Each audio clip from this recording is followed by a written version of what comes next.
बार द्वारका में भगवान कृष्ण और अर्जुन रथ पर बैठे हुए। रास्ते में उन्हें एक बेहद गरीब भिखारी दिखाई दिया जो फटे कपड़ों में बैठा था और राहगीरों से भोजन की भीख मांग रहा था। अर्जुन का हृदय करुणा से भर गया।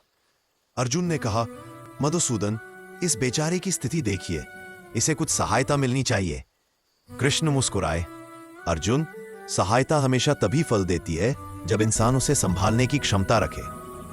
फिर भी तुम चाहो तो इसे कुछ दे दो। अर्जुन ने भिखारी के पास जाकर सोने के कुछ सिक्के उसकी हथेली में रख दिए। भिखारी की आंखें चमक उठी। उसने मन ही मन कहा, आज मेरा भाग्य खुल गया। लेकिन जैसे ही वह लौटने लगा, रास्ते में एक चोर ने उसे रोक लिया और उन सिक्कों को छीनकर भाग गया। भिखारी फिर वहीं जाकर बैठ गया, उतना ही गरीब, उतना ही असहाय। कृष्ण और अर्जुन आगे बढ़ चुके थे। अगले दिन वही रास्ता दोबारा आया।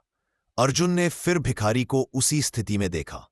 अर्जुन ने दुखी होकर पूछा, हे कृष्ण, मैंने तो सोने के सिक्के दिए थे, वह अब भी यही क्यों बैठा है? कृष्ण बोले, चलिए अब मैं इसे कुछ देता हूं। कृष्ण ने एक छोटा सा मिट्टी का घड़ा उस भिखारी को दे दिया। भिखारी ने निराश होकर कहा, प्रभु, मुझे खाना चाहिए, कपड़े चाहिए और आप दे रहे हैं मिट्टी का घड़ा, इससे मेरा क्या होगा? शांत स्वर में बोले, इसे संभाल कर रखना। भिखारी ने घड़े को अपने पास रख लिया, पर उसे कोई खास उम्मीद नहीं थी। एक दिन भूख और निराशा से परेशान होकर उसने सोचा कि यह घड़ा तो किसी काम का नहीं, इसे बेचकर थोड़ा अनाज ले लूं। जैसे ही उसने घड़ा जमीन पर जोर से पटका, वह टूट गया। अंदर से उसे एक चमकदार हीरा मिला। वह आश्चर्य से कांप उठा। इतना धन उसके जीवन में कभी नहीं आया था। खुशी से पागल होकर वह दौड़ा दौड़ा राजा के पास गया।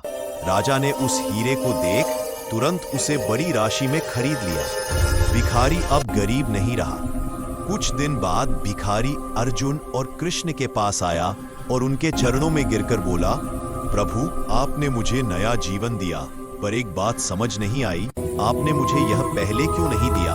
कृष्ण मुस्कुराए और बोले, अर्जुन ने तुम्हें सोने के सिक्के दिए थे, पर तुम उन्हें बचा नहीं सके। जब तक इंसान में संभालने की क्षमता नहीं है, तब तक सबसे बड़ा धन भी उसके पास टिक नहीं पाता। मैंने तुम्हें घड़ा इसलिए दिया ताकि तुम समझ सको कि मेहनत, धैर्य और विश्वास के बिना प्राप्त किया हुआ धन टिकता नहीं। और जब तुम टूटे संघर्ष किए, तभी वह हीरा प्रकट हुआ। भिखारी ने सिर झुका दिया। उसे जीवन का सबसे बड़ा पाठ